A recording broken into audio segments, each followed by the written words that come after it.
kasama ang mahal sa buhay. Parang dasal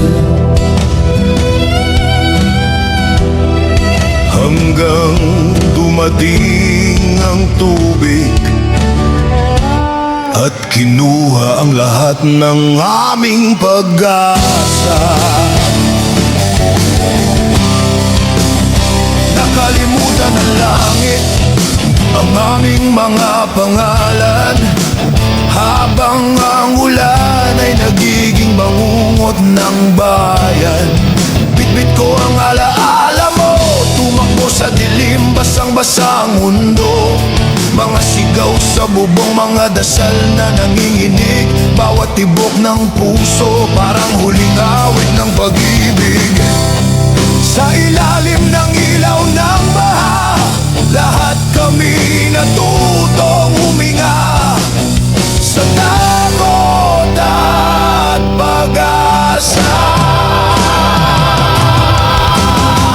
Sa bubong ng kaligtasan, pinagmamasdan ng mga alaalang nanod.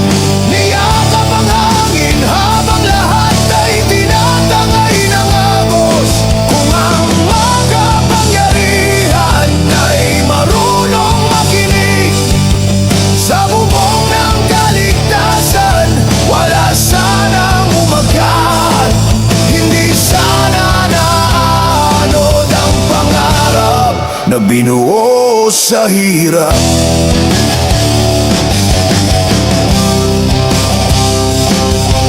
Hindi namin hinihiling na harangin ng unos, dahil alam naming kalikasan ay hindi kailanman mapipigilan.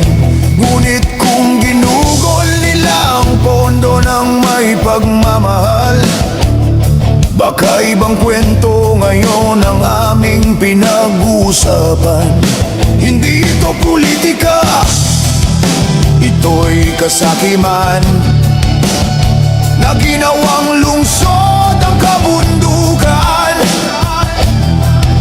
Hindi para tirhan, kundi pagyabang, habang sa bawat proyekto ay pera ang laman. Papel ang pundasyon, simento'y kasinungalingan.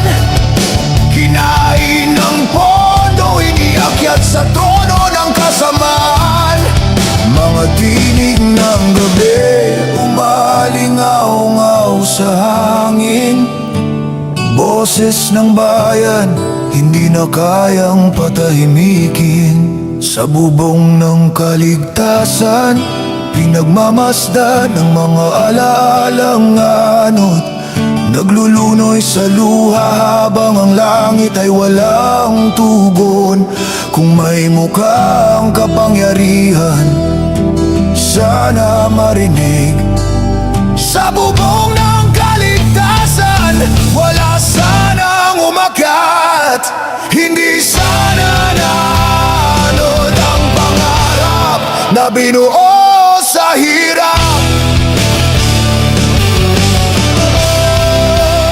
Hindi kami humihingi ng awa, kundi katotohanan. Hindi papel, hindi pangakong larawan. Kung ang pagmamahal lang ay makapagliligtas ng buhay, turuan silang mawalan, turuan silang umiyak.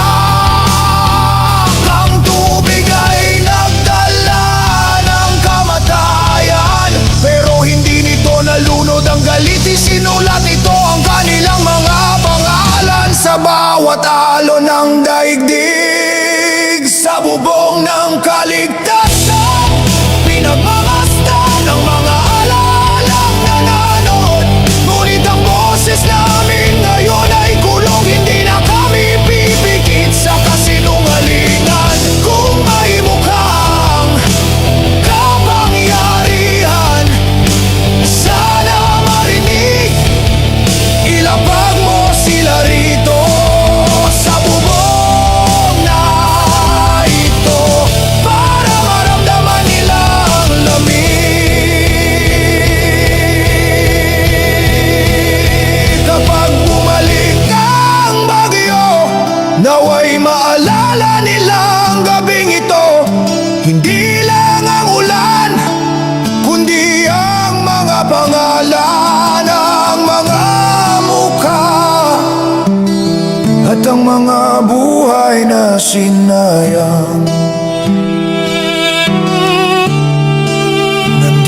pa rin kami.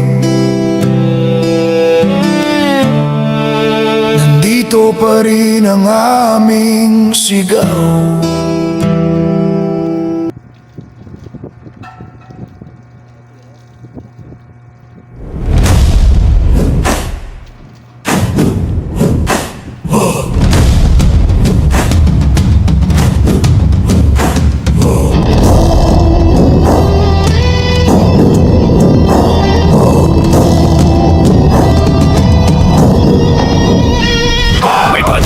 Bakal sa gitna, singdas ng takot na nilikha. Sa ibabaw may aninong nakatayo, para bang hari sa trono ng bato. Pero hindi mapipigil ang tibok ng pusong araw-araw nilang nilulunod. Ang lupa may alaala ng yapak ng taong kinalimutan nila. Tinuturuan tayong manahimik, parang kasalanan ng magsabi ng sakit. Pero ang bulong ng kahapon nagiging sigaw pag tayo'y pinipilit. Hindi kami titigil, hindi kami yuyuko. Ang lakas ng sambayanan, di nila masusubo. Ito ang huling sigaw, ito ang panata. Bayan naming ginigising, di na muling mawawala. Kami ang sigaw ng kalayaan, sigaw na di nila kayang takpan. Demokrasya hindi kasulatan lang, ito ang lakas ng taong lumalaban at ang kapangyarihan ng taong bayan. Mas matibay kaysa trono ng ilan, mas mataas kaysa kanino man. May tinig silang pinigil, pinutol, pilit, pinatatahimik, dahil naglabas ng sakit ng bansa. Akala nila'y matatakot ang mundo, pero tulad ng sinabi niya noon, ako'y babangon, ako'y lalaban, at ang apoy na iyon ngayon ay apoy ng sambayanan. Kung tinikman nila ang katahimikan, tayo ang pait na di nila malulunok. At kung pati mataas ay kaya nilang patahimikin, ano pa kaya ang susunod na lulubog? Kami ang sigaw ng kalayaan, ang boses na di nila masisilayan. Kalayaan ay di binibigay lang, ito'y binabalik ng taong sugatan. At ang lakas ng taong bayan, mas malakas sa kanilang hukbo. Mas maingay kaysa tinig na tinangka nilang itapon sa silensyo. Darating ang umaga na di na tayo takot, isang bansa na muling natuto ng sumagot. Mula sa luha ng kahapon, tutubo ang liwanag, at ang sigaw